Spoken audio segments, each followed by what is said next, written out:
Hello and welcome to this episode of Because Language, a show about linguistics, the science of language. My name's Daniel Midgley. Let's meet the team. She's linguist, podcaster, and part-time cat entertainer.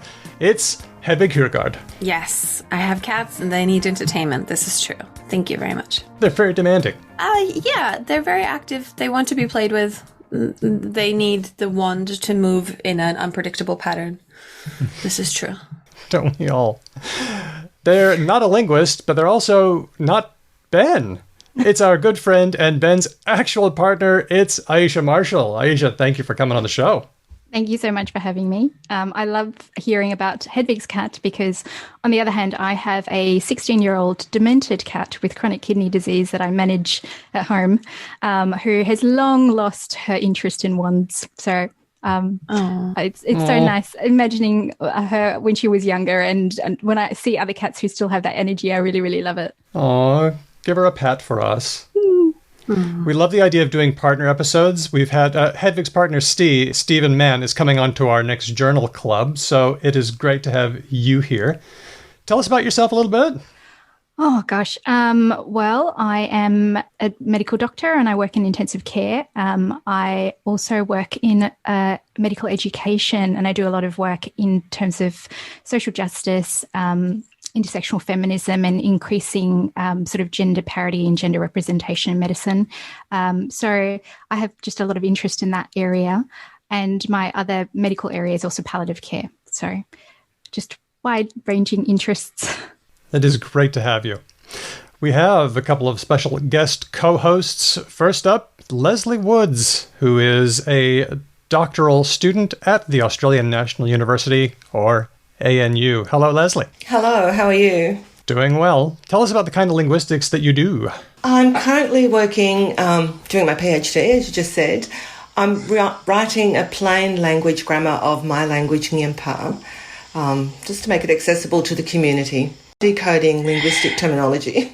Okay. That's really cool. And we also have returning champion, Dr. Alice Gaby of Monash University. Hello, Alice. Hello. We've talked to you before about your work with speakers of Marshallese and how people use language to talk about directions instead of north, south, east, and west. That's absolutely true. One of my great research passions. It's lovely to be here. It's great to have you back. Oh, that's fascinating, Alice, because I struggle with the north, south, east, and west. I'm really bad at that. Very bad at it. A lot of English speakers do. You're not alone. And you can get by without them in English-speaking countries, but there are plenty of places where you'd be in trouble. Well, I just switched to talking about seaward and landward. That's all I need. Yeah, Perth. In Perth makes a lot of sense. And at our newest hospital, Fiona Stanley Hospital, it was built with all indications to seaward and landward. So there's the red side and the blue side of the hospital, and all of the Indigenous art is from that area, sort of demonstrating those two sides. And it's been great. It's been fantastic for patients and also as clinicians for us to learn more about. Wow. And do you feel like you pay more attention to that distinction now that that's sort of becoming part of your habitus? Definitely, because you find yourself constantly saying it to patients and families, you know, head to the seaward elevators and take them up to this floor. It's fantastic. It's really good. Well, that's how it happens. It's seeping its way into your brain without you even realizing it. Now, Ayesha and myself, we're on Whadjuk country, the Noongar people's land. Lesley, how about you? I'm on Gariada country in Port Hedland, Western Australia. And Alice, where are you? I'm on Wurundjeri country here in the north side of Melbourne, and I would love to acknowledge that country in Woiwurrung, but sadly that language is still in reclamation mode. So it's for the community to reclaim that language first before non-Indigenous people like me start using it. So, yeah. And as listeners of this show know, I'm in Europe. I'm not in Australia at all. I'm the only person here not in Australia. I'm in Germany, and there's no such convention of acknowledging country here, really. But we were wondering if, Lesley, would you like to do a welcome to country? Yes, I would like to do a welcome to country, and our language is also a reclamation language, and We just put this welcome to country and acknowledgement of country together a couple of weeks ago. So the first time I used it was last week. So this is the second time I'll be using it, and I'm still a little bit clunky with it all, so you'll have to forgive me. So Yamagara, ngati yui yulichili gara, ngatu ngempa mai gara, ngatu winya garayara ngorampaka, maratulpu mai winya ngorampaka, Gyanu winangangila giri Gyaniki pukayanka kakayanka kamenti. Gyanu winangangila giri takun kali kukarka minti tarampia. Yarapun malaka ngurampa. Hello, my name is Lesley. I'm a Ngyampa person. I live and work on Garayara country. Since the beginning of time, Aboriginal people have been on country. We must always remember our old men and our old women, elders past and present. We must always remember to take care of the earth, the water and the trees and make our country well. That's beautiful. Thank you. You're welcome. Now, one of the things we're going to be talking about today is some work that you two have been doing on decolonizing linguistics, making the process of working with Aboriginal people and Indigenous people more fair and equitable. This work was actually published way back in December. We've been trying to get to this episode for a long time. It's taken 8 months, but I guess that is academic timescale, is it not? Perfectly appropriate. Okay, terrific. Yeah. Well, before we get to that, let me just say we can do this show because we are supported by a number of wonderful patrons, so thanks to all of you. They keep the show ad-free and they help us to make transcripts. You can be a patron too, and depending on your reward level, you can listen to bonus episodes, hang out with us on our Discord channel, get our yearly merch mailouts, and all patrons automatically get warm and fluffy feelings. So, if you'd like to support the show, you can do that on Patreon for as little as $1 a month. We are Because Lang Pod. Thanks, everybody. Hey, Ayesha, this is where you do the thing. I can try and do the thing. I don't know the thing. I hear Ben doing the thing in another room most of the time, but I can't talk you through this. You have to do it yourself. Or should I try and do it instead? Okay, that's fine. Oh, that's Ayesha. Do you feel like? No, go for it, Hedvig. I'm like, oh, okay. Thank you, all of our patrons. It's good to have your support. Now, Daniel, what's been happening in linguistics in the news gone past is how I'm going to phrase it, and I'm not going to do a retake. Well, I'll tell you. This one was suggested to us by Wolf of the Wisp. I don't know if anybody's ever heard of talking drums. Anyone? Alice raises her hand. What do you know, Alice? I know of a community in the Amazon. I think it's on the border of Colombia and Peru, the Bora people, who use drums to communicate with one another over vast distances, really huge. Wow. This is actually giving me a feeling of the whistle languages of the world, where they can communicate over large distances by converting the speech into whistles. Mm. Or like in some places in Europe where you're out herding animals and you're on different places and you do not like yodeling, but these like really forceful, I don't know if anyone's heard them, but like I can't do them. Hedvig, can you do one? Can you do one?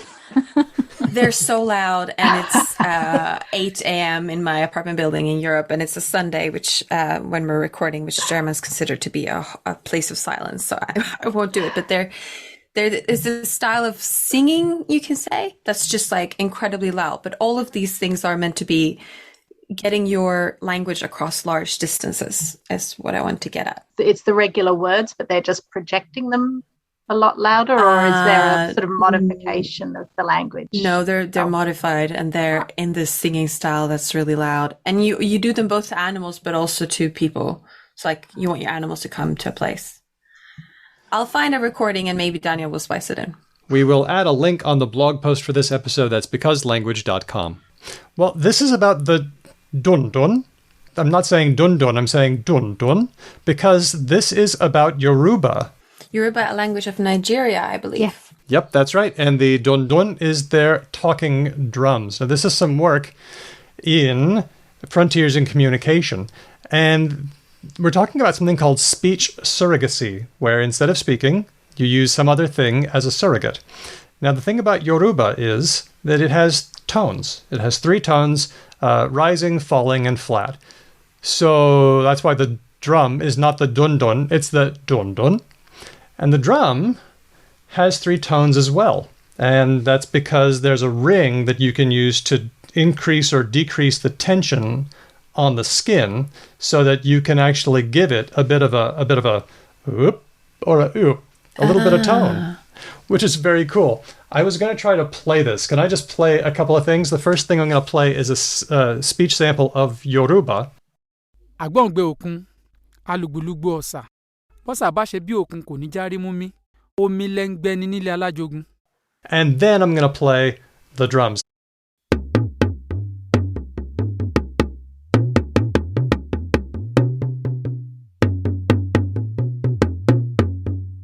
Wow. That's sounded like fascinating. intonation.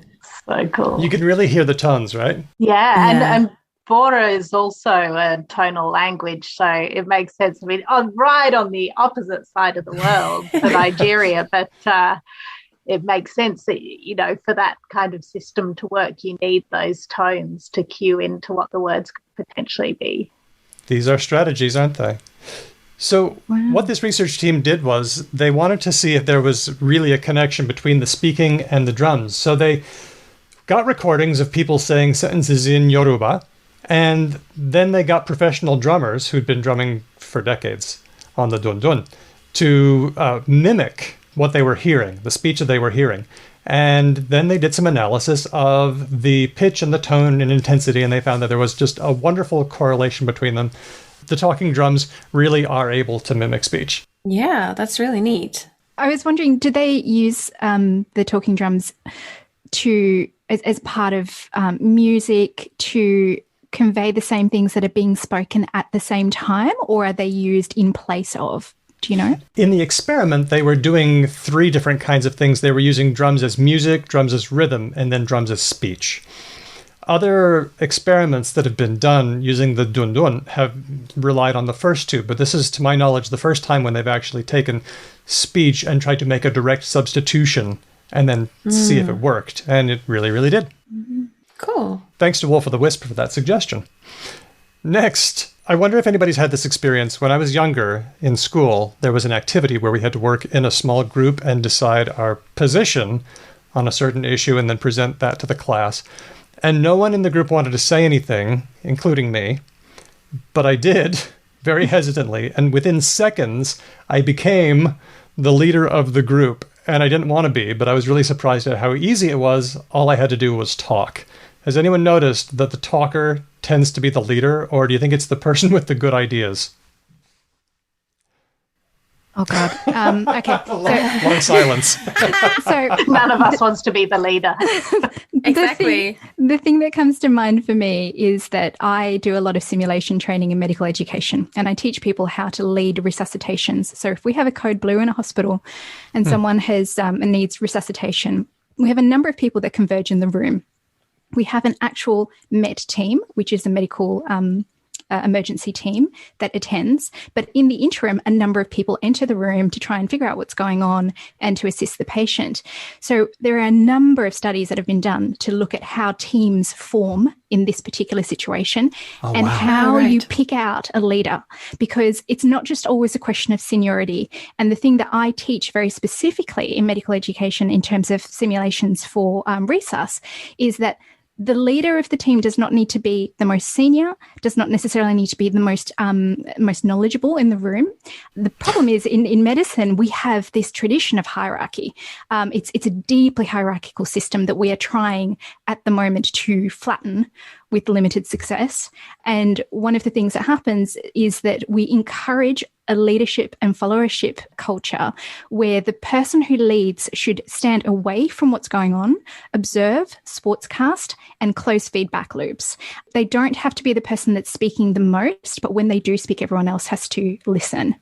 And it's very interesting to see how leadership emerges, particularly as the people in the room change. So the first people in the room are obviously usually nursing staff, followed by junior medical staff before some of the senior staff arrive. And you see leadership evolve through that process.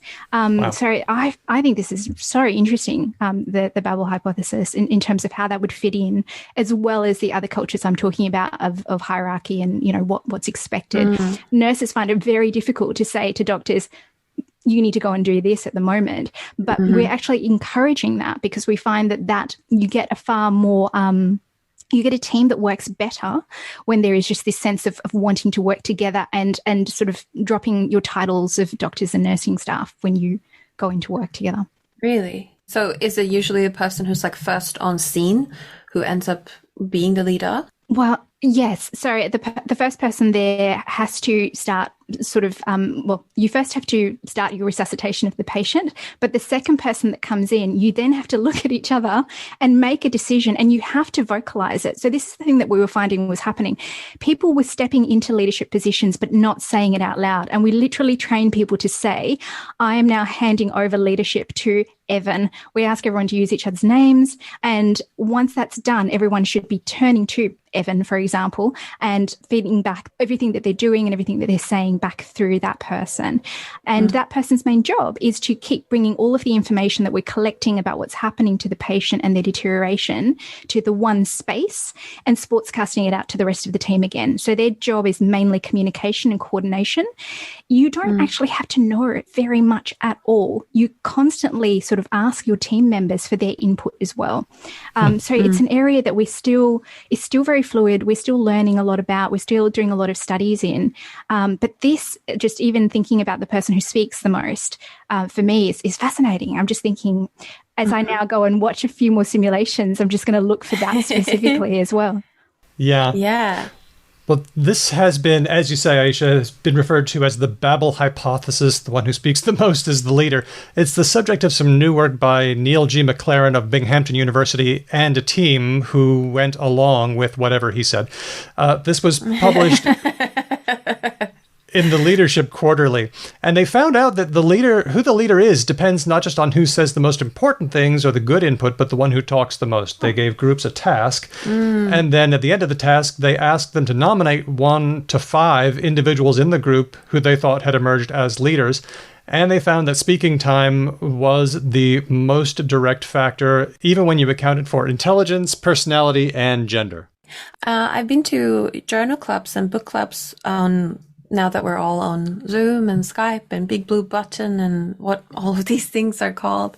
I know there's some functionality where people ask everyone if they agree first, but then during the video conversation, there's a record being kept on who's talking. And then at the end of the session, you get a little, not transcript, but like, this is so probably in our talk-to-talk sessions, Daniel being the main host and keeping us on track is probably maybe talking the most, I think, depending on how chatty Ben and I are feeling. But it's interesting to see that kind of transcript. And you also get a little, I think, because my partner Steve was participating in one of those, and you got it during the meeting as well. So if you had been talking a lot, you could sort of notice. And that is interesting. That is, really? So that is something that is also appearing in medicine. Sorry, I keep bringing it back to this and I apologize. That's why you're here. I'm like, if people didn't know I was a doctor, if they joined this halfway through, like they pretty much very quickly be like, that woman works somewhere to do clinically. But one of the things that we're doing in medicine, again, with in terms of improving gender parity is in a lot of our journal clubs and now in a lot of our symposiums and conferences, during the meeting, we are noting down sort of the gender of the person who speaks the most as well. And we are attempting to improve that parity as well as we go. So, for example, the last 3 years, I lead a clinical debriefing group of final year medical students just prior to them going into internship. And what we do each time we meet is we have one person, it's rotating, who documents who's speaking. and the issues that we're speaking on. And essentially the group has to sort of self-monitor and make decisions about how we feel about how those things are going. And that's been a great thing to do. It's so good to hear, Hedvig, that that's happening in other areas as well. It does make people more conscious of how we communicate with each other. Yeah. And it's something you need to do when everyone's collaborating and consenting and aboard on it, because it could easily get a bit nasty or uncomfortable, I think. Lesley, Alice, what have you noticed? Well, from an Indigenous perspective, that would be kind of quite difficult to apply this hypothesis, because Indigenous people typically don't want to be the centre of attention and don't want to be the talkers, and, it's usually the elders or the nominated kind of, it's kind of not in that context of a leaderless group, but, I think that would be very hard to apply that hypothesis in Indigenous communities. And here's me sitting back here not saying much. But do you think that as well, maybe then it's not really fair to try and make people talk more? Because, some people don't want to talk as much, like you say, and forcing people to talk more is not necessarily always a kind thing to do, right? Well, I think that, sometimes maybe people do want to talk more and they're not given the space to do that. So in Aboriginal culture, it's always about allowing the time and the space for people to talk. So, sometimes there might be a bit of silence, and silence isn't considered a bad thing. It's always about giving people that space to kind of pluck up the courage to talk if they want to talk. So, it's quite a different dynamic. I personally grew up in a talking culture where silences mean that someone is probably brooding or feeling bad. For example, people from up north in my country just do more silences. And when they do that, I think that they're mad at me. And on the radio, when you've got somebody, like when you've got a silence about this long, everyone glances up sharply because something's gone wrong. There's a problem. So it's called dead air, isn't it, Daniel? Yep. Like it's already got a negative term related to it. Alice, what have you got? Yeah, look, I think about all of this a lot, particularly in my teaching, because I think, like Hedvig, I'm not, by nature comfortable with silence, and it's something I've really had to work on and learn over my lifetime, just to make peace with creating the room for people to speak who aren't going to be the first to leap in at that particular point. So that definitely, is a very important skill in the tutorials, but also I think, as you're saying, Ayesha, recognizing that, particularly in group work and so on, that people may be taking on those leadership roles, without necessarily wanting to dominate the other people in the group, but perhaps they themselves are not so comfortable with the silence or whatever else, and they may not actually be the best equipped to be playing that leadership role. So how do we either empower people in groups to identify appropriate leaders in different ways other than just defaulting to whoever's talking the most, or perhaps intervene in certain circumstances? Of course, a linguistics tutorial is a little bit, there's less on the line than in a medical setting. I think it matters a lot less than if someone's being resuscitated, but still it's important to think about. I guess the lesson is speak up if you have something to say. And if you are someone who is typically encouraged to speak, like I feel like I am, make the space, hang back a bit, let it happen. Okay. Yeah, it's okay. It's hard, but it is good. Yes. Yeah. Okay, lastly, we sometimes on Because Language try to avoid the stigmatizing language or a mental illness. We try not to say, that's crazy or that's insane. Instead, we say things like, that's bananas, that's bonkers, that's bizarre, that's weird.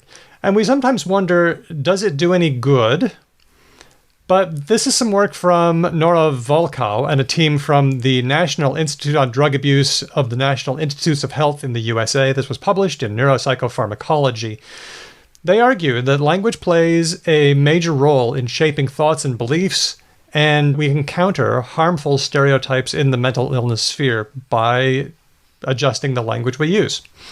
They talk about internalized stigma or self-stigma, because it decreases, in their words, it decreases the chance that someone will seek help. It decreases their self-esteem and self-worth, reduces their hope for recovery, affects their social relationships, and makes psychiatric symptoms worse.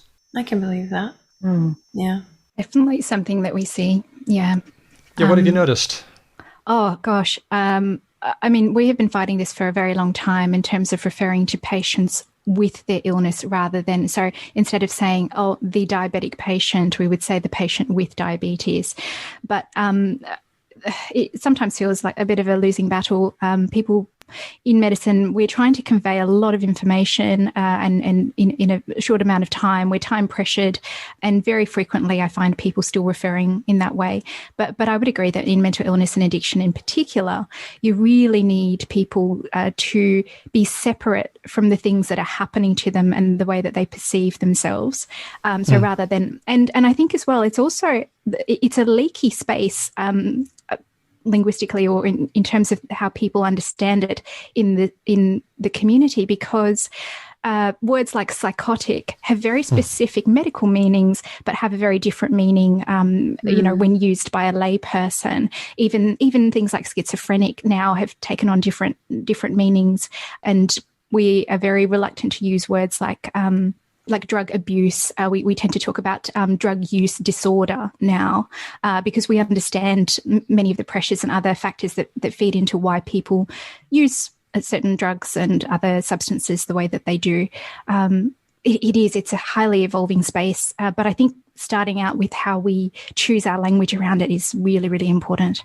Now, their recommendations include avoiding adjectives like schizophrenic or alcoholic. They encourage people to say that someone died by suicide instead of using the word committed, which we often use for things like committing fraud, committing crimes, and so on. Avoiding clean and dirty in the context of drug toxicology results. Oh, didn't know that was the thing. Well, a clean test came out clean, Oh, okay. Yeah. Yeah. Okay. Or even getting clean. I've also heard people say, speaking of died by suicide, I've also heard people say death by depression. I heard that recently. Someone say, or passed away in depression or something like that, which I actually didn't know exactly what it was, but I assume that it was possibly suicide, but not even saying that, but saying the illness instead. And we also encourage completed suicide rather than committed suicide.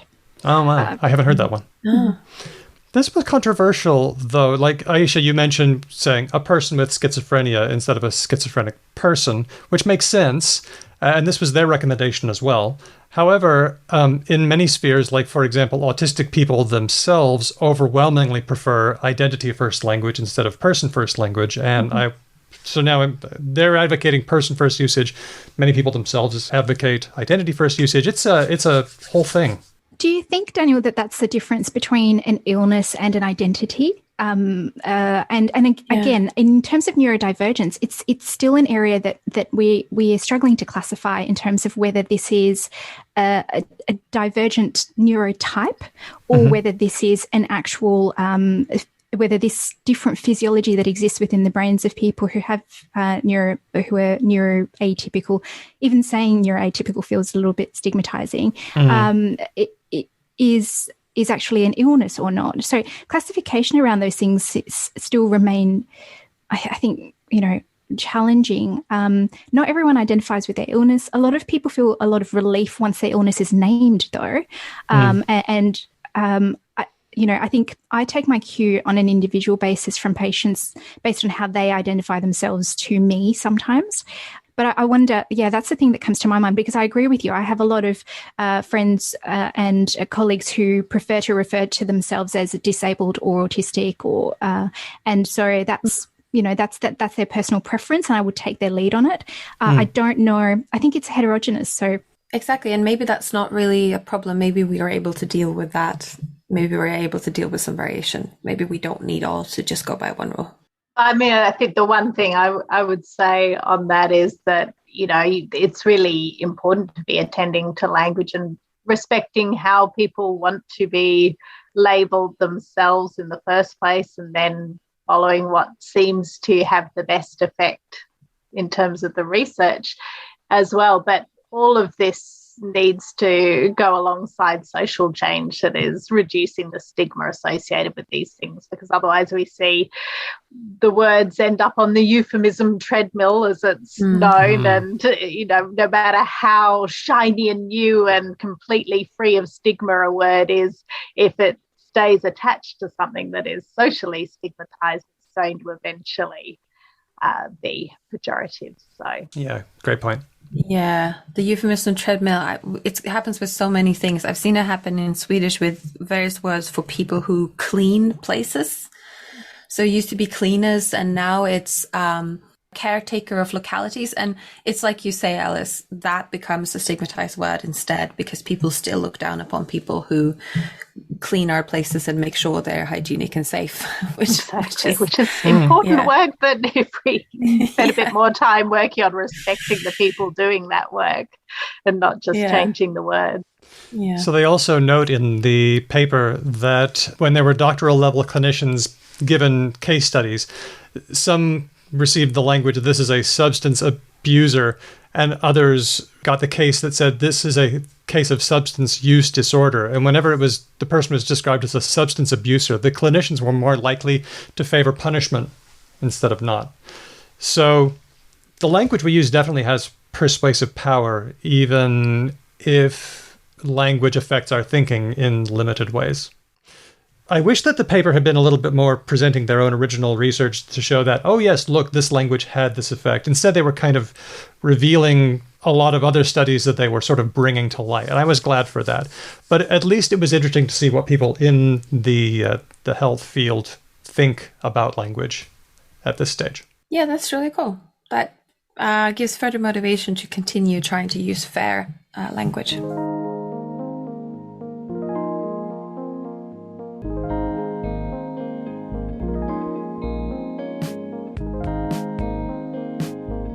We are talking about racial justice and accessible grammar. We're talking with Dr. Alice Gaby and doctoral candidate Lesley Woods. Hello, and thank you for being here. Hello. Hello, you're welcome. Now, there was a lot of attention paid to a special edition of the journal Language that your work appeared in, which was about racial justice.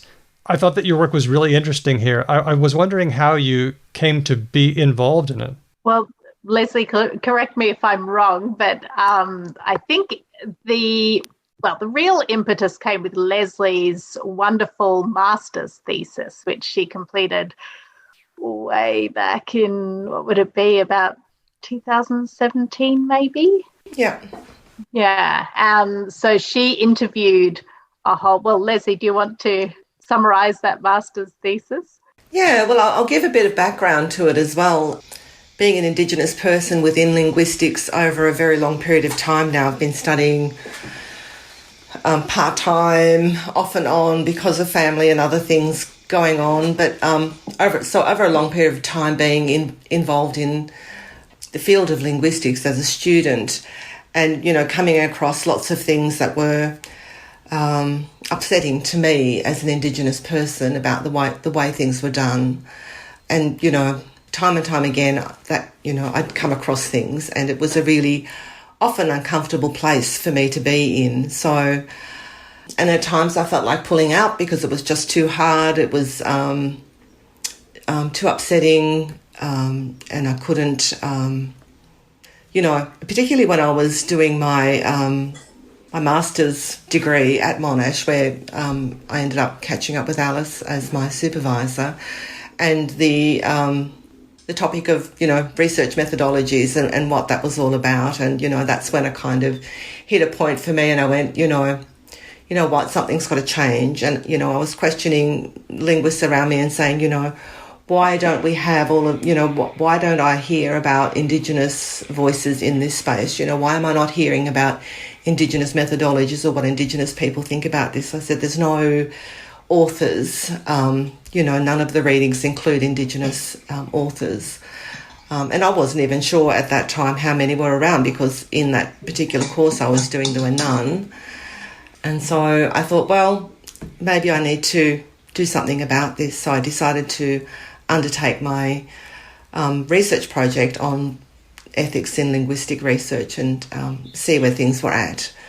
So that's how that came about, and my master's thesis came out of that, and yeah.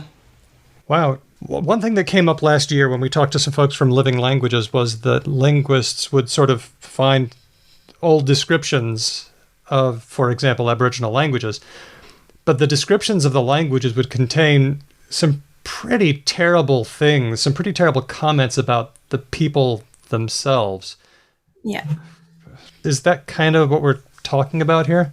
Well, yeah, partly, and that's the historical stuff, but I was more interested in, the practice that we have today, and how basically still Indigenous people still don't have control over their language and cultural knowledge because of the way research is done, and that's not because of any individual linguist wanting to control anybody's language and cultural knowledge, but about the kind of norms around how research is done, the copyright laws, and so on. It essentially took away from Indigenous people. So I'll give you an example from my own community. In the 70s, a linguist did her PhD thesis on my language, and she wrote a grammar, and did lots of recordings, and she did a beautiful job. And if it wasn't for her work today, we'd have nothing. So I'm not, criticising her in any way, except to say that by default, her pressing the button on the recorder meant that she owned the language material on the recorder, okay, that was recorded. So she didn't mean to do that. It's just the default copyright laws. She pressed the button, that now belongs to her. So now all of our recordings and the linguist who did these recordings, and that all of the work that she did on our language has now passed away. So I'm not meaning to disrespect her in any way, and I had a very good relationship with her, in fact. But, by default, she owns all of that. She owned all of the recordings that exist about our language. And then when she passed away, the copyright to those recordings went to her children. So now we have to talk to, if we want to get copies of our recordings or any of the work that Tamsin did that isn't in the public domain, we have to go through her children now, and they're not, they're really uncomfortable with that. They don't want that kind of responsibility themselves, but that's just the way, that's what I'm talking about when I say that, the current way that research is undertaken means that by default they lose control of their language and cultural knowledge in that particular project. And in our case, it's everything we have, so that's the kind of place I'm kind of hoping to change, through the use of agreements and, and thinking more about, asking people to think more about that, and how that affects communities and affects, and then, the other things that I thought about a lot in that research was, well, the use of agreements and how you can negotiate copyright, to remain with communities and stuff like that, and getting people to think more about that. And then there's all the kind of other stuff around that, well, there's no space made in research for that making of agreements and, the time it takes to negotiate and consult with communities and find a happy balance for everybody that everybody agrees with, and so that the community gets to maintain, their control of their language and cultural knowledge. The researcher gets what they want out of it, So it's all those processes and steps, rather than the historical stuff. That's happened, That's where we were, and definitely we've got a lot of movement in terms of, like people like Alice and lots of other non-Indigenous linguists who kind of are thinking about these things as well and trying to work out how we get to where we want to be. Yeah, that was what my research was about. That's very interesting. Thank you for sharing that. I was wondering, like you were saying about, it's unlikely perhaps that it's to do with individual linguists having some sort of intention to claim and own. Yeah. I mean, maybe that can happen. I don't know. Maybe that does happen. I've heard some horror stories about field workers arguing with each other about who owns the right to access a community, which sounds so toxic and scary. I don't even want to think about it for too long.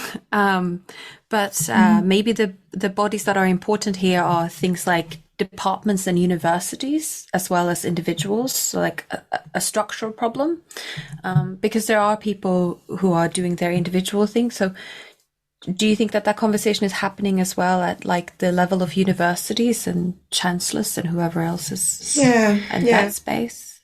Well, that's the space that my research looks at predominantly. It sort of looks at what the structure is in the university system, the ethics committees, and how that kind of structure either helps or doesn't help the situation for Indigenous communities, and how do we undo that stuff? How do we move the yardstick so that ethics committees can take into account that you probably need 6 months up your sleeve before you even start a research project to talk to communities and work out whether they want to be involved in a research project or not, and what the outputs of that research will be, and who belongs to, who owns what outputs and what can be done.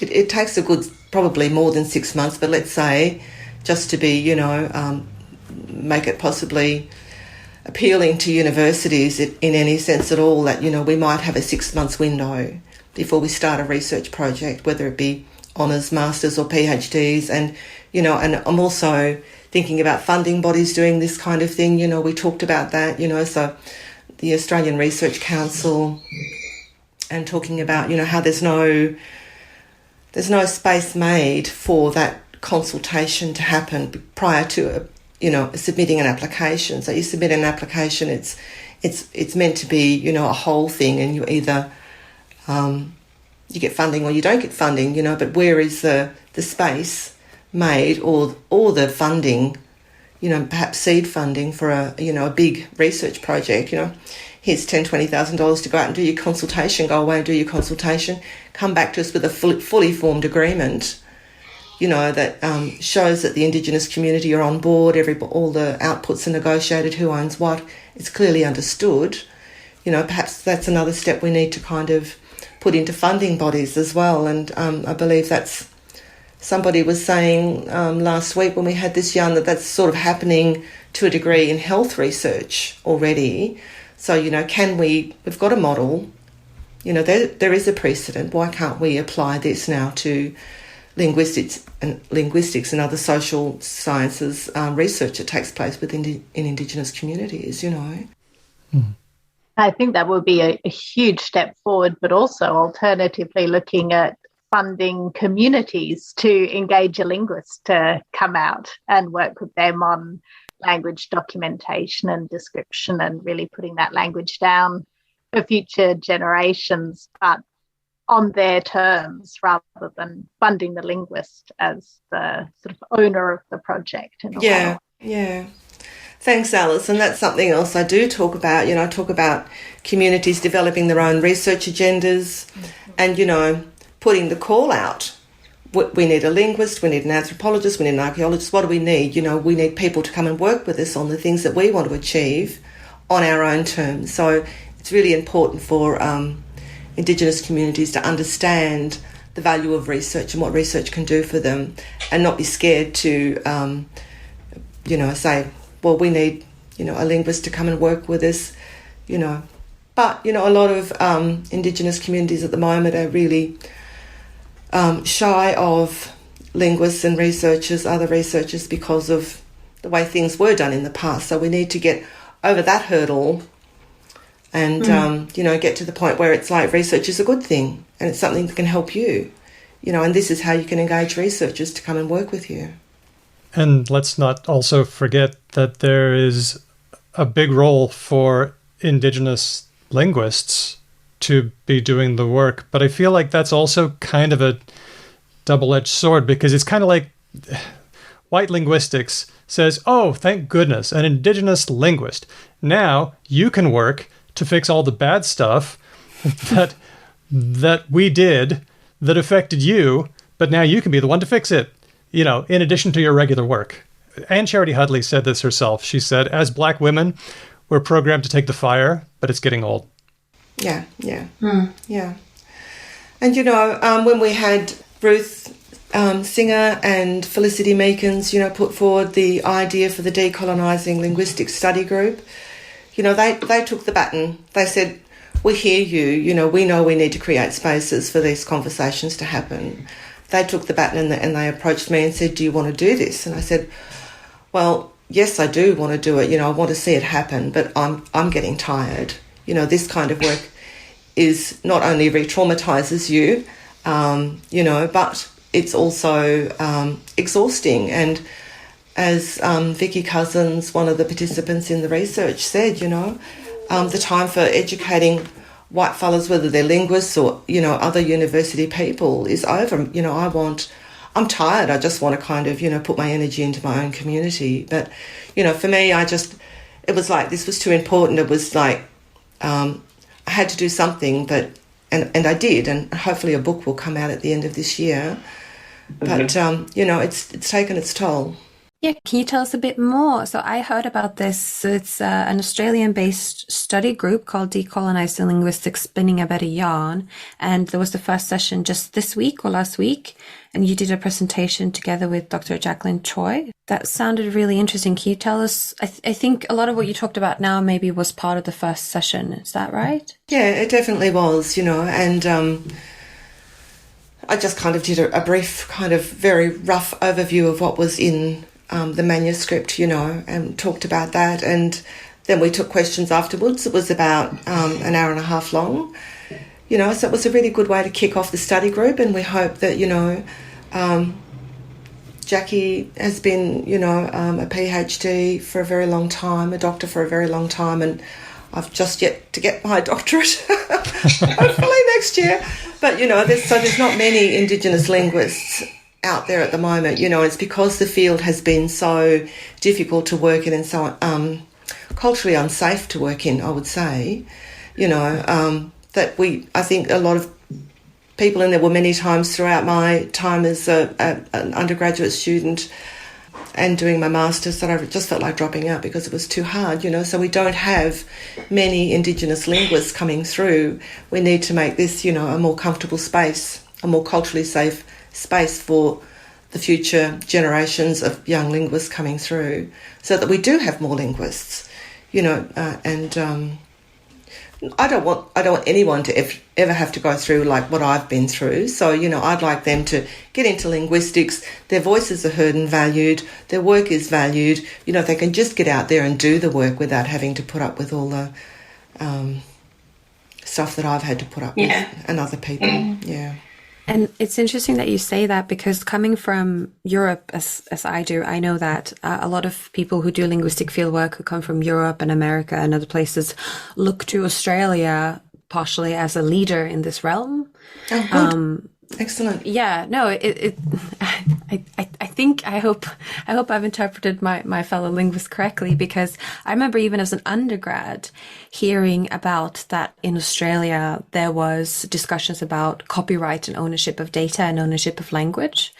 And it was given to me as an example of like that this discussion was only really happening in Australia and nowhere else. And yeah, and I even remember hearing people being a bit grumpy, saying, oh, it's so hard to do fieldwork in Australia because people put demands on you and things like that. So it was phrased both as a positive and as like an annoying thing, actually, which I think is horrible and unfair.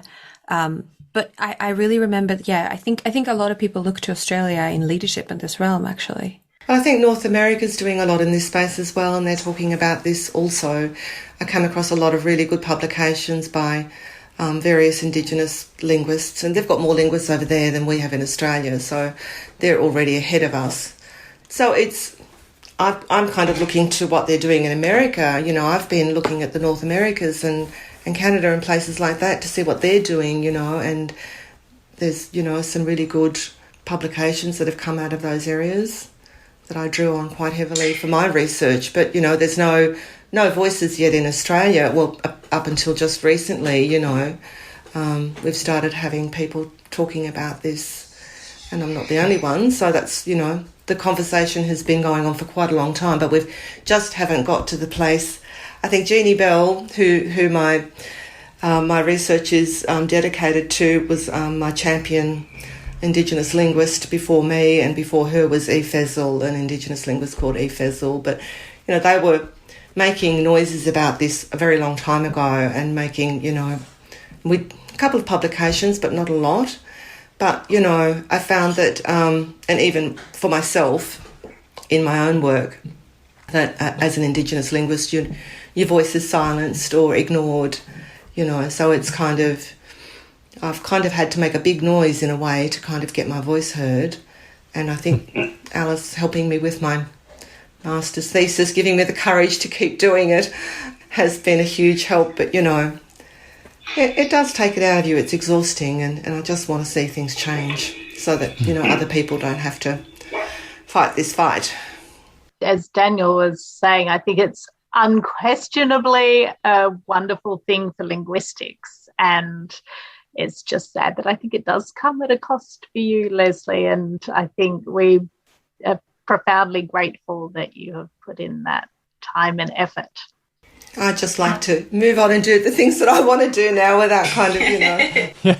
My comment was just going to be something similar, actually, Lesley, because I can hear just in your voice how much of a toll this has taken on you. And I think, and speaking as a person of colour in my workplace, which is largely male and white dominated, there's so much emotional labour that goes into continuously, daily addressing issues of inequality that exist within medicine and healthcare and improving access for people. And you do go from being someone who can be deeply passionate about it to becoming deeply exhausted by being one of a very small number of voices speaking up continuously, and also being expected to feel very grateful when space is being made by people who have held leadership positions for a very long time. So when I listen to you say that, that I can see how important that work is personally to you and then within the field of linguistics. So thank you. Mm-hmm. Let's go through some of the recommendations you make in the paper. Repatriate or rematriate Indigenous language knowledge. We've kind of talked about that with making sure that copyright goes to the right people. Is there anything else that people should know about that step?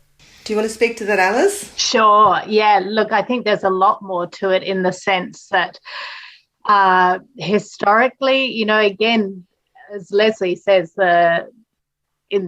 historically, always settler linguists have been the ones to press the button on the recording device and then to hold those recordings. And so the notebooks, the transcripts, the recordings themselves, the analysis has always been held by the linguist in the linguist filing cabinet to some extent, not even as much as we want and need in public archives like IATSIS, the Australian Institute of Aboriginal and Torres Strait Islander Studies, and other archives around the country.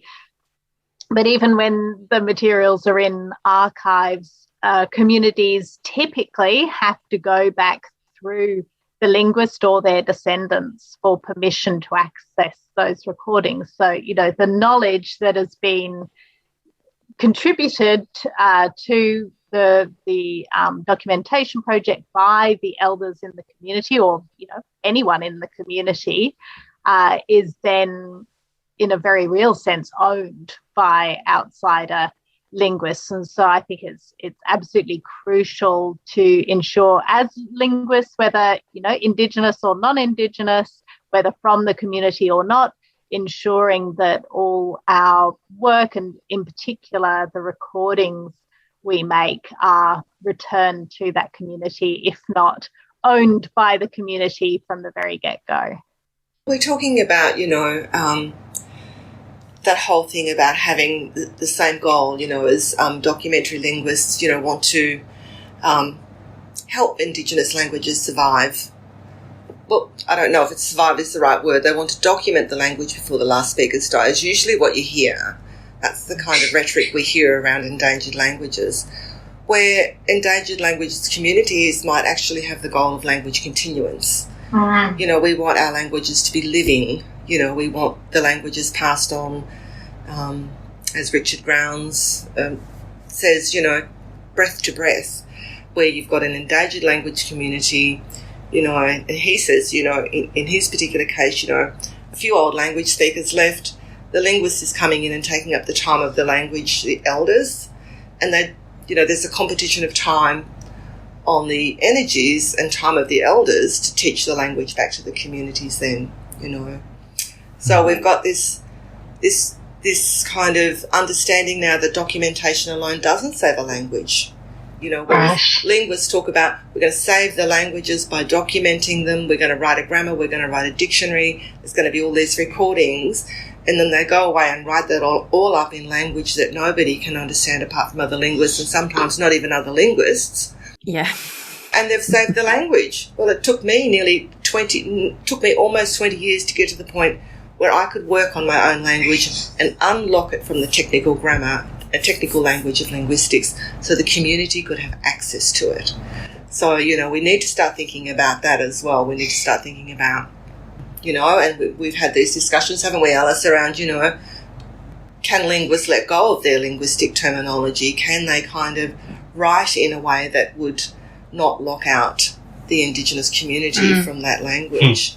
And can we, if we're working on in severely endangered languages, can we change our research questions? Can we talk about how do we stop this language from going to sleep?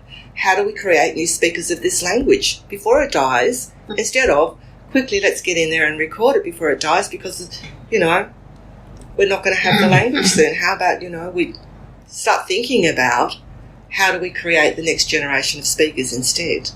In my case, when my language was being recorded back in the 70s and 80s, I was a teenager at the time. I could have learnt my own language.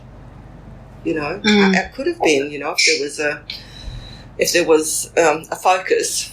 And there wasn't, of course, back then, and it's only just starting to be discussed, these ideas of continuance rather than recording a language before it dies. And that's coming from Indigenous perspectives. And, people are saying, we've had 20, 30 years of documentation in our community, but still the children aren't speaking the language. Right. What I keep hearing is that linguists don't save the language. Instead, it's something more like save as. Save as, yeah. So it's like it becomes a static thing. So you've got this grammar, you've got these recordings, and, community quite often don't even know how to engage with that, because it's, in our case, 80s, we're talking about 40 years later, I'm coming back to it and going, well, this is our language, and people has been so long not speaking that language, and now they're speaking varieties of Aboriginal English, and they feel quite scared of or threatened by a language that's presented to them as this is your language, this is how it's spoken, and I'm trying to kind of find ways to help people feel more comfortable with, having a go at speaking their language and not being so purist about it, kind of just like, have a go. It doesn't matter if you're not getting it right, or do what you like, whatever it takes for people to engage with the language, it doesn't. I should say also, we were looking at, in this paper you wrote, there were other recommendations as well. We've been talking about the repatriate or rematriate Indigenous language knowledge. The other things you talked about were recognizing Indigenous knowledge sovereignty, avoiding degrading or dehumanizing language or rhetoric, and acknowledging the context of languages. And when I read your paper, when I read these recommendations, it struck me that these seemed like fairly basic.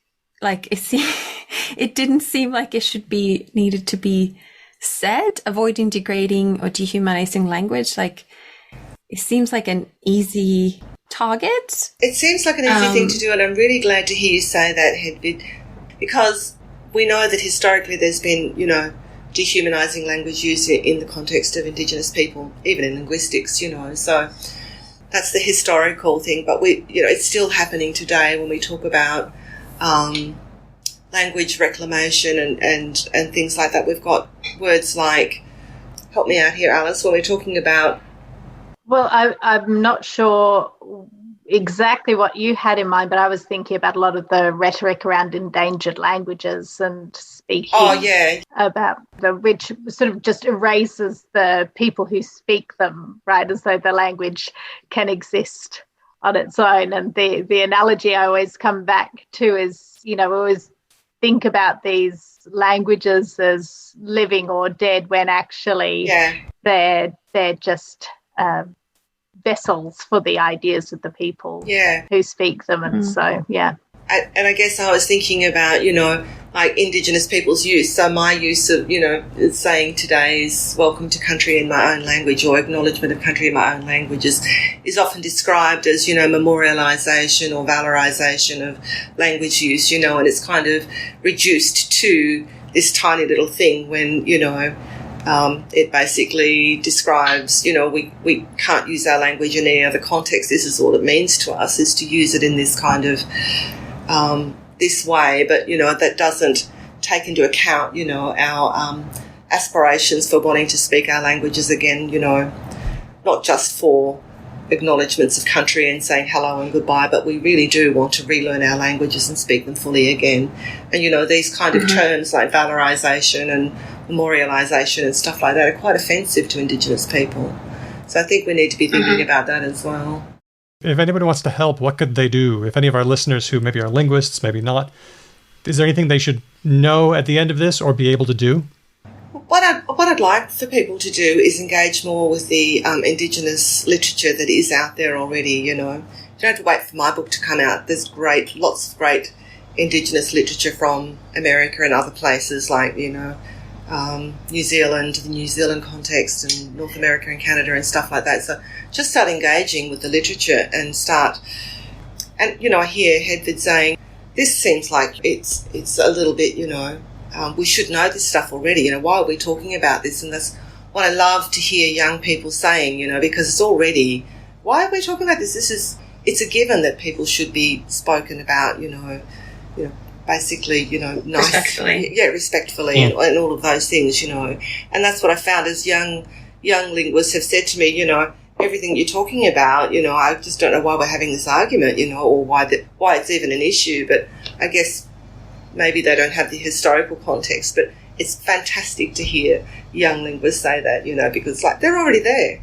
Absolutely. And, as well as international scholars, as Lesley's already said, there's some really wonderful published work out there by scholars like Jeannie Bell, Jacqueline Troy, Vicky Cousins, as well as Lesley herself. And then upcoming students, PhD students like Harley Donnelly Lee and Corey Theatre and others. I'm sure I'm forgetting some, but, the written work and principally, anyone who's involved in working with Indigenous communities on any kind of linguistic topic, just principally talking to them and really listening, because there's no magic formula. The most important thing is obviously to follow the wishes of the people involved. And just remember that, this is a human rights framework. We're talking about basic human rights. It's nothing fantastic or, out there. It's just, let's get up to speed. Yeah. Sounds good. I wanted to make a particular book recommendation, if I can. Decolonizing Methodologies by Linda Tuvali Smith. If you're looking for a place to start, if you're new to this area, I would really recommend that book. That's specifically sort of from a more Pacifica perspective, but it's a really cool and challenging book that I recommend reading. And she's just put out a third edition, so in 2021, so keep your eye out for that. Yay. Excellent. Lesley Woods and Dr. Alice Gaby, thanks so much for telling us about your work. Thank you. Thank you.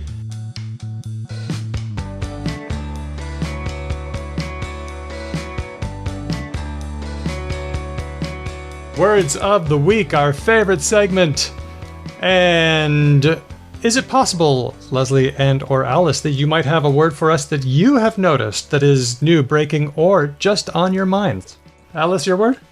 Yeah, no, my word has popped into my head because there's a building site just down the road from my house which is claiming to be building biophilic apartments, which got me curious about what biophilia is. And I learned that it's the sort of human propensity to want to be around other living forms, so living forms of other species. And of course, in these days of lockdown here in Melbourne, we've seen a lot of people getting pets, which I think is an illustration of this desire, but also more for my own sake, trying to get out every day into nature, so going for long walks in parklands and so on, which is just so crucial for mental health. But Ayesha, you also reminded me of the wonderful studies that have shown patients in hospitals recovering so much faster when they're on the side of the hospital from which you can sort of see out into green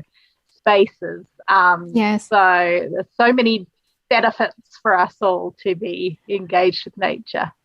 Oh, that's great that you say that, because one of the sort of jokes that we constantly make in hospital, especially since last year with lockdowns, has been the shift from a lot of cat ladies, we exist everywhere, doctors and nurses, to a lot of plant ladies as well. So a lot of people collecting plants and sharing advice about how to keep their plants alive, because they're a lot harder to keep alive than dogs and cats. My maidenhair fern would agree.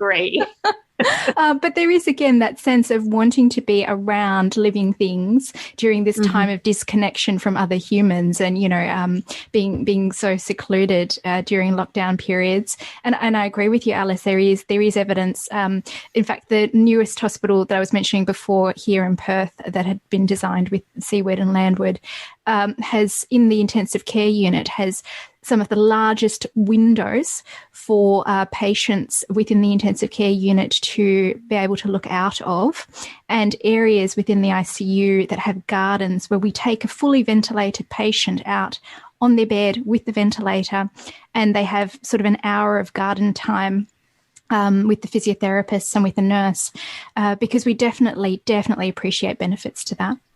Wow. So great. Wow. Okay. I think when it comes to plants, it's also, as I think I am the youngest person here, maybe. I don't know. But a lot of millennials and the generations below, the Zoomers, I believe they're called, it can be hard you might not have the work and life security to keep an animal with you and moving around. And a lot of people are turning to plants instead. From my personal experience, these can sometimes be in conflict. I became a plant mother first. I got a lot of plants in the lockdown, and then we got cats, and then I found out that most of the plants I had gotten are toxic to cats. and that if they eat them, they will throw up and be ill. So I had to move all the plants to my office in another building at the university. So my office is now the most lush office, because the plants that I had planned to be in a whole apartment are just in one room. It looks very nice, but it wasn't really intended. Yeah, Very lush. It sounds very lush, Hedvig. It is lush, but I can recommend, if you're planning on getting plants and animals, look up what is toxic to whom, because they're not necessarily compatible. You said you felt weird about calling yourself a cat mother, but you feel okay with plant mother? I feel better about plant mother because it feels sillier. Okay. Fair enough. Our next word of the week comes from Ferrocat on Discord, spready boy. A spready boy is somebody who's been in the community whilst infectious with COVID, and there's a thread on Reddit, more New South Wales spready boy locations. I am conflicted. No? Is this like Egg Boy? Is this where, like... What's Egg Boy? Egg Boy was the guy who threw an egg at a politician. Yes. Oh, I don't know. Does it end with a Y or with an I, Egg Boy? With an I. And I have been conflicted about the use of the word boy, when it's attached to anything, because my original understanding was that it was related to African American vernacular English, and I'm doing my best not to intrude and use this sort of that terminology inappropriately. Yep. But I might be incorrect, because I've also been told that it's a term that's been used a lot in the LGBTQ plus community as well. Yes. So please help me out, Daniel and Hedvig, as the keepers of knowledge in this area. I don't know, but I was conflicted about this word because I'm I just feel conflicted about making light of COVID spreading, I guess, in general. Yeah, but I have heard about this word. Could be inappropriate on multiple levels. So it reminded me of the boy meme, which was the froggy on a unicycle. You know that picture that came up? I think I do. Dat boy was the meme. Yes, and spelled D-A-T, correct? D-A-T-B-O-I. Which makes me think I think Ayesha might be on the right track about Afro-American vernacular English, because the TH to D spelling, yeah. So yeah, that's correct, just about all the way along. So let's start with hip-hop culture. It shows up there, notably in Big Boy from Outkast. It also gets used for people in the LGBTQI plus community, although that gets complicated. And then it circles around to the Dat Boy meme, the frog on the unicycle. We have found a place for it in our familial lect, actually. So, for example, a spider is still in our house. When a spider gets in, it's a leggy boy. A grasshopper is a jumpy boy. It's used a lot in the Indigenous youth as well. Same kind of thing, huh? Mm. You know, just getting away from the boy idea and just getting back to this idea of having a list of places, you know, it's always so weird when they publish lists of potential infection sites, because, you know, you first you scan the list and you say, okay, phew, I wasn't at any of those places. And then you kind of say, man, how did this person visit like 35 different places in like a day and a half? What happened there? I always get so much FOMO. I look at those lists and think, oh, that sounds like a great day. It's been a long time since I've had a day like that. Yeah, but then everybody's like scanning through the list and it's like 3 hours? That's a long time to spend at a petrol station. It's weird to have your whole schedule published. Yeah. I know that you guys have had a lot of coronavirus word of the week things, though, haven't you? Like on Because Language, there's been everything from hand sanny all the way through. But I agree with Hedvig. I feel a bit uncomfortable about this one. Yeah, spready boy is definitely not my favorite word. I understand it's the word of the week because it's been in the news, but I'm not sure I like it. No. Well, we used to try to avoid Trump words of the week, and now we're trying to avoid COVID ones. But this is one. Okay, let's go on to another suggestion from Keith via email, hello@becauselanguage.com. And that is take or took arrest. Keith says, a quick Google search shows the phrase popping up a few times in the last 3 or 4 years, but I heard it a lot on U.S. news last week after the voting rights protests in Washington. People who take part in these protests expecting to be arrested for their civil disobedience are described not as getting or being arrested, but as taking arrest, emphasizing that they knew what would happen and chose to do it anyway as a demonstration of their support for the cause. Keith continues, thanks again for a terrific show. It's a highlight of my week. Keith is in West Hollywood, California. Notice this one? Right. Anybody? No, I haven't, but I understand what it's doing. So the people who are saying it, is it the people themselves that said, oh, I took arrest for my... Or is it being reported this person took arrest? Which one? I'm seeing it in the former. For example, there's a tweet from Fight for 15. This is back in May 2021, replying to U.S. Congresswoman Rashida Tlaib, who was arrested at a pro-labor rally in Detroit. They tweeted, solidarity, we'll never forget when you took arrest with us. Right. As someone who's taught English, I'm just always fascinated by verbs like get and take and make and do and why we use them. But I think the take gives us an agentive role in the arrest. It's not getting arrested, where an arrest is something you acquire. You take it. That's more active. I almost feel like it should be undertaking arrest, but it just doesn't roll off the tongue very, very easily. But I like the idea behind it. Is it like a similar analogy to take a knee, take a rest? No, maybe not. Take a break. Take a break. Great suggestion. Thanks a lot, Keith. Okay, next one. This one was from a tweet by Strange Beasties, the Strange Beasties podcast. They asked us, I've noticed the word high key showing up recently, as in these screenshots from the other day. Like this person high key wants to be a vampire. Has it been a thing and I'm just not very observant, or is it new? I like it. I think it's been a thing. Because there's low key, which is to do something in a casual nonchalant or like not intense manner, and then there's high key. There's a very good song that I can recommend by Avenue Beat called I'm gonna use a profanity, so blub blub blub. It's called Fuck 2020. And I remember that. It's low key Fuck 2020. That's right. And a lot of people commented under and said, no, high key, fuck 2020. Very good. I'm fascinated by low key as an adverb. I low key hate that. Yeah, Lesley looks like uncertain. Have you heard it? Do you like it? Low key? Yeah, I've heard low key, but I haven't heard I low key like it. It's just I don't like it very much. Is that what you'd be saying? I suppose it means I like it, but I don't want everyone to know that I like it. Oh, right. Or I like it, but it's not a hill I'm willing to die on. Yes, yeah. Kinda. Or like, so if you low-key hate 2020, it's like, I hate it, but, well, they made a song about it, so you could say that that's quite intense. But it is the nonchalance, isn't it? I'm being nonchalant Yeah. here. Right. Yeah. What I do like about it is that it conveys that it's in opposition to low key, but it's not taking on negative aspects of like being too intense or, we seem one of the things that I always struggled with when I first immigrated to Australia was this idea of being, being quite casual about a lot of things. Ben teases me about it all the time, that I'm not a big teaser. I don't do that a lot myself. And I find, I tend to take things seriously and assume most people are being serious about things they're talking about, sometimes inadvertently to my own detriment because I've misunderstood. But yeah, there's this idea that you're only cool if you don't really care, if you have a sense of indifference about it. And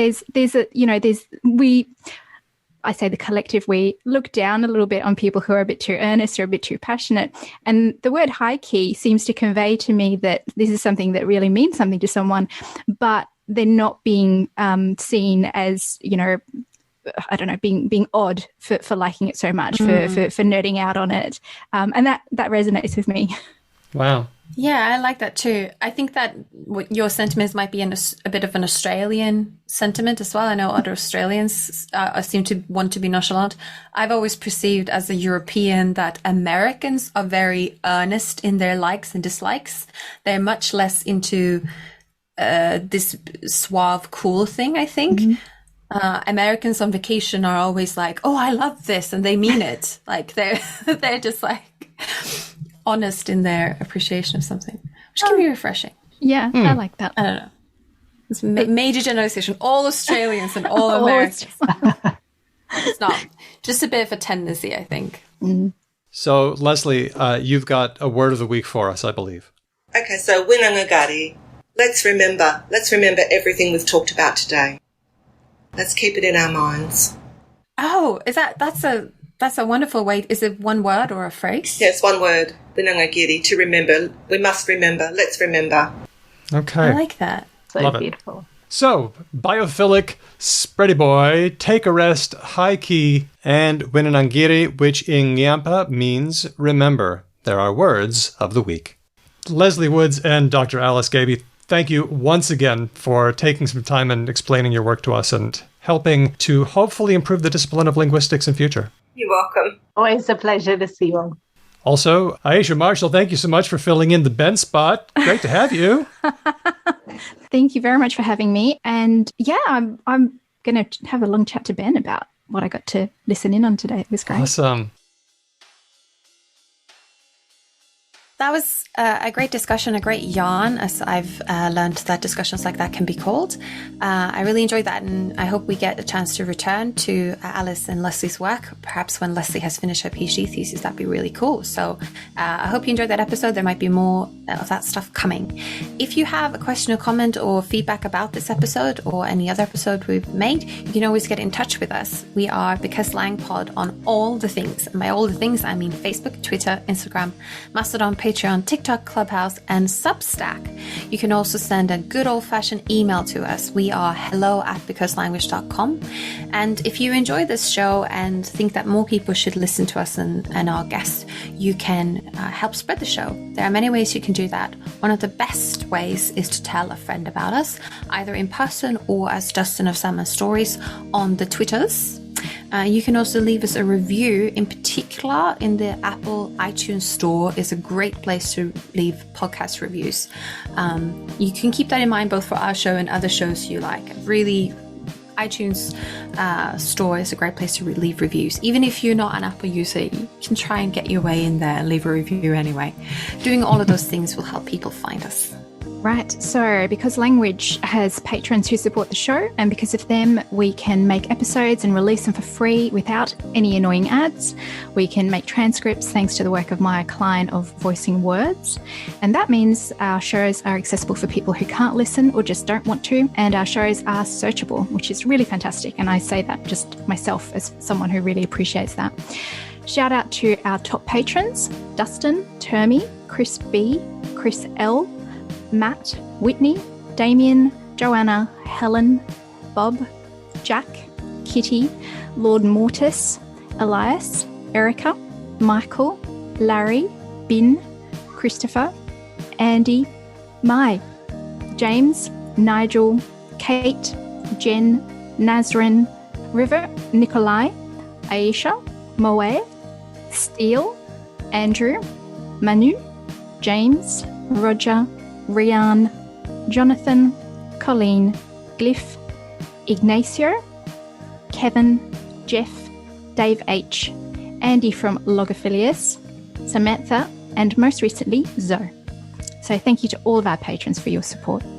Our theme music has been written and performed by Drew Kreplyanov from Ryan Bino and Didion's Bible. Thanks so much for listening. We'll catch you next time, because language.